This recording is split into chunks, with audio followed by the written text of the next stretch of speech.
Hey everyone, this is Dr. Asif Khan and welcome back to my YouTube channel that is Biology on Your Fingertips. After a long time, again on YouTube with the very demanding chapter that is Control and Coordination. तो बहुत important है ये chapter Control and Coordination and सिर्फ chapter ही नहीं, ये दोनों steps भी बहुत important है for daily life, for proper functioning of the body. अब इस chapter में the controlling part is done by your brain, क्योंकि हमें सिर्फ कंट्रोल एंड कोऑर्डिनेशन में ब्रेन के पार्ट को समझना है एंड कंट्रोलिंग के साथ ब्रेन को number of organs, number of tissues, even number of cells coordinate करते हैं for the proper functioning. Clear? यानी ये सिर्फ एक सिंगल कंपोनेंट की बात नहीं है, it requires a proper coordination with number of organs, okay, number of organs, number of tissues, तो number of either cells. तो इस बैलेंसिंग के लिए प्रॉपर बैलेंस बना रहे बॉडी फंक्शनिंग में, इसके लिए ब्रेन को बहुत से सपोर्टिव स्ट्रक्चर्स की जरूरत पड़ती है. फॉर एग्जाम्पल, अगर आप स्कूल में एंटर करते हो तो दो कंडीशंस दिखते हैं आपको. आप अपने टीचर को देखते हो एंड आप उन्हें विश करते हो, उन्हें ग्रीट करते हो.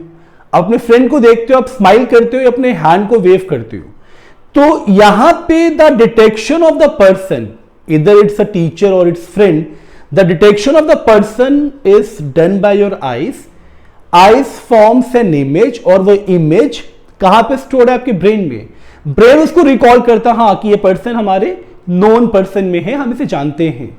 तो उस बेसिस पे आप रिस्पॉन्ड करते हो.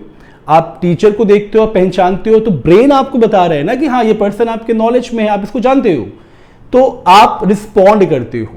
ठीक है? तो अगर आपने वेव किया तो आपकी मसल्स आपके ब्रेन से कोऑर्डिनेट कर रही है.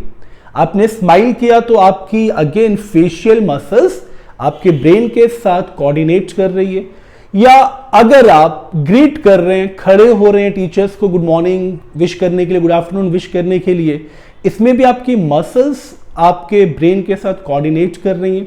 आप फूड इनटेक कर रहे हो, च्यू कर रहे हो, अगेन आपकी मसल्स आपकी बॉडी के साथ कोऑर्डिनेट कर रही है.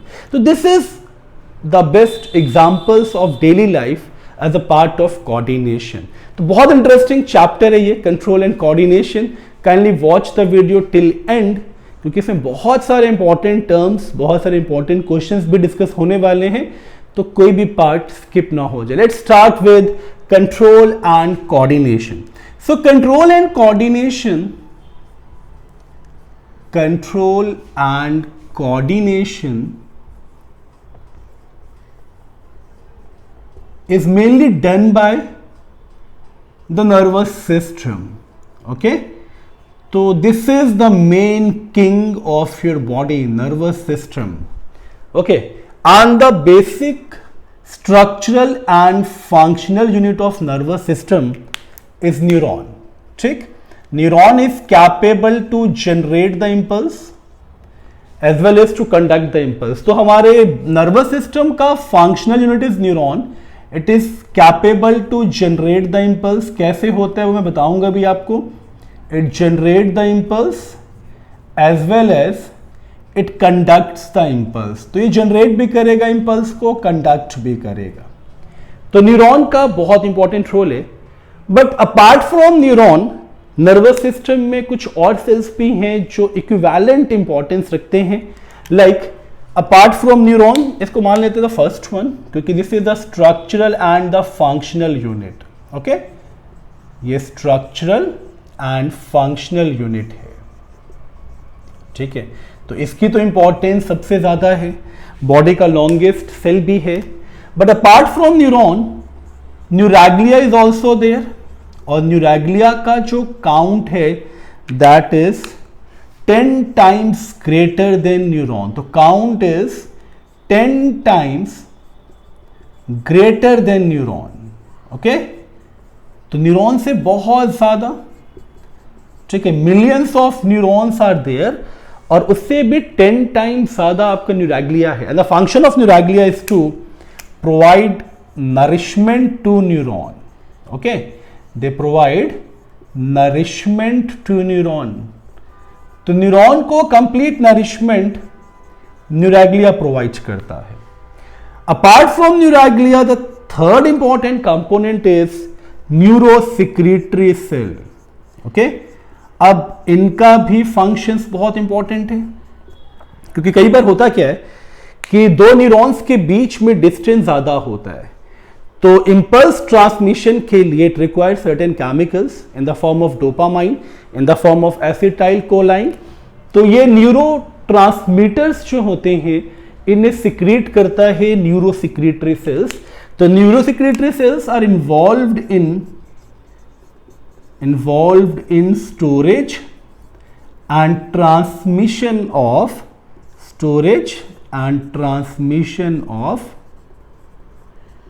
neurotransmitters.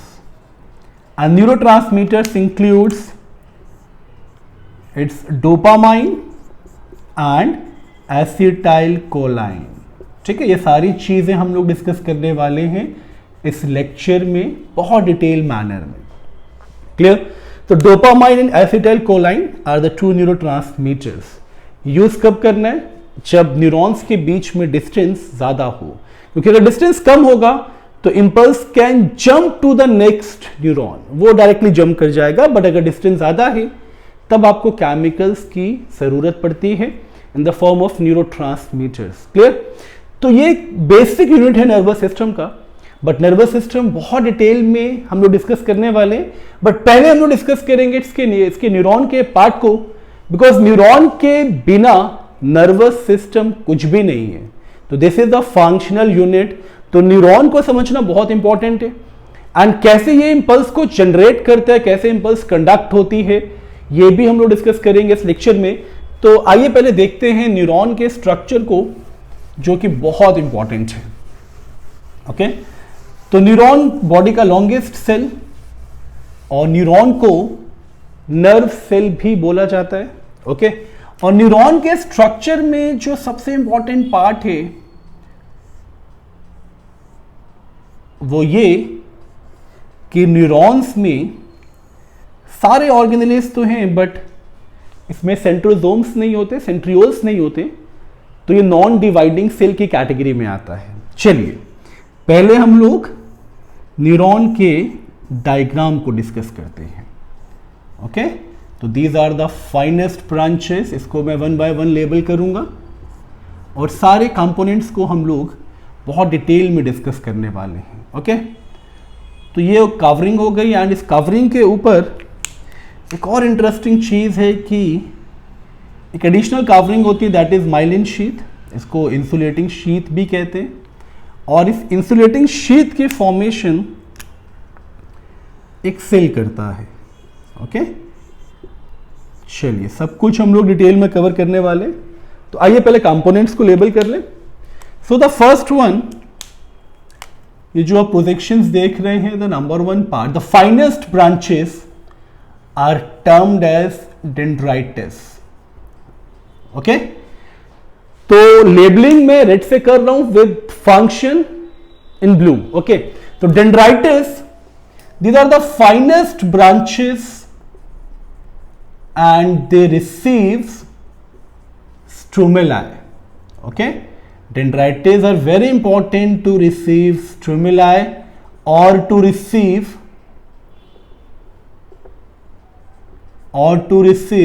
impulses. ठीक है, स्टिमुलाई या impulses को रिसीव करने के लिए डेंड्राइटिस बहुत इंपॉर्टेंट है. अपार्ट फ्रॉम डेंड्राइटिस, ये जो आप प्रोजेक्शन देख रहे हैं, this is known as dendron. Same function, difference कितना है सिर्फ, dendrites are the finest branches and dendrons are the normal cell projection. Okay, तो डेंड्रॉन को एज इट इज हम लोग छोड़ देते हैं. The third component is the entire body of the neuron. This is termed as cyton.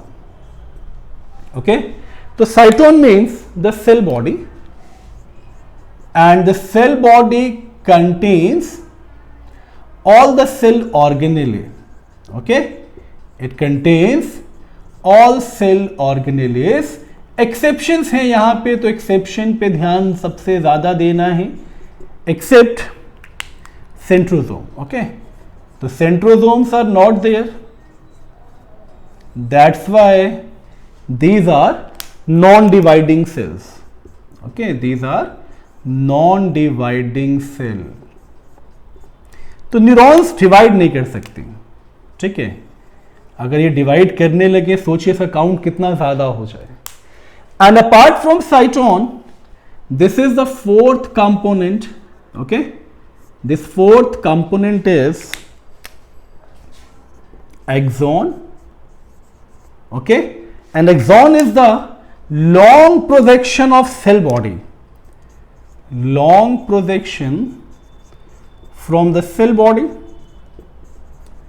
And यहां सबसे important चीज क्या है कि यहीं पे इंपल्स जनरेट भी होती है एंड यहीं से इंपल्स कंडक्ट भी होती है। ओके, तो important for generation and conduction of impulse, ये भी हम लोग डिस्कस करेंगे। ऐसा क्यों? Generation and conduction of impulse, तो इंपल्स जनरेट एंड कंडक्ट यहीं से होगी। ओके, एक्सॉन की कवरिंग्स आप देख रहे हैं ना, ये कवरिंग है एक्सॉन की, ठीक है। This is termed as axolemma. जैसे plasma membrane is known as plasma lemma, the membrane of axon is termed as axolemma. चलिए, एक्सोलेमा भी clear. Normal it's a membrane. अब the fluid inside the axon is termed as, because this is very important for the generation of impulse, तो it is termed as number 6, यहां mention करते हैं इसको। This is exoplasm. And what is the importance of exoplasm? This fluid is rich in negatively charged ion and that's the reason the generation of impulse takes place here, ठीक है। Action potential यहीं पे generate होगा, तो they are rich in negative charge ion. Okay, they are rich in negative charged ions. Clear? Now apart from axoplasm, अब ये जो cells आप देख रहे हैं, these cells are very important. सब में दिख रहा है आपको, these are Schwann cells. Okay, and these Schwann cells are very important because they produce myelin sheath. ये जो कवरिंग आप देख रहे हैं, दीज आर माइलिन शीथ। अब दोनों के फंक्शंस को हम लोग डिस्कस करेंगे एक साथ। तो स्वान सेल्स का मेजर फंक्शन क्या है? स्वान सेल का मेजर फंक्शन ये है that Schwann cell produces myelin. Okay, ये माइलिन मतलब वाइट इंसुलेटिंग शीथ बनाता है। इंसुलेटर्स का मतलब ये न्यूरॉन्स के करंट को डिफ्यूज होने से बचाता है। ओके, तो दे प्रोड्यूसेस माइलिन और white insulating sheath. Okay, white insulating sheath, easy. And myelin sheath very simple, it act as an insulator. Clear ना? अब one more important thing, the covering of Schwann cells. ये जो membrane आप देख रहे हैं Schwann cell का, okay, this is termed as neurilemma. Neurilemma is the covering of Schwann cell, तो it's the covering of Schwann cell. चलिए, ये भी हो गया डिस्कस। अब एक छोटी सी चीज आपको और दिख रही है, ये गैप्स आपको दिख रहे हैं ना, इस गैप को मैं यहां मेंशन कर रहा हूं as a labelling number 10। Okay, these gaps are known as node of Ranvier, और यहां से रैपिड ट्रांसमिशन होता है इंपल्स का, एंड उस कंडक्शन को जो इंपल्स जंप करके सिर्फ नोड ऑफ रेनवीर के थ्रू ट्रांसमिट होकर एक्सॉन एंडिंग्स पे आ जाए, इसको हम बोलते हैं सॉल्टेटरी कंडक्शन। तो these are very important for saltatory conduction, ठीक है, फॉर सॉल्टेटरी कंडक्शन। चलिए, ये भी क्लियर, यहां तक तो कुछ बचा नहीं। अब आते हैं इस तरफ, ठीक है। This is 11th labeling, okay, and these labelings are axon endings or nerve endings, okay, and on the terminal side nerve endings possess, ठीक है, this is the 12th labeling. These are synaptic knob, and synaptic knob का भी एक function है, they store neurotransmitters, okay. तो synaptic knob stores neurotransmitters, ठीक है, वो जो एसिटाइल कोलाइन और जो डोपामिन्स थे वो यहीं पे स्टोर होते हैं. क्लियर? तो 12 लेबलिंग्स तो ये हो गई, and one more labelling is there. यहाँ पे एंडोप्लाज्मिक रेटिकुलम का एक सब्स्टिट्यूट होता है. This is termed as Nissel's granules, okay, and Nissel granules are meant for the production of protein, okay. So these are meant for the production of protein. I hope this diagram is enough or sufficient to memorize or to understand the various components of neuron.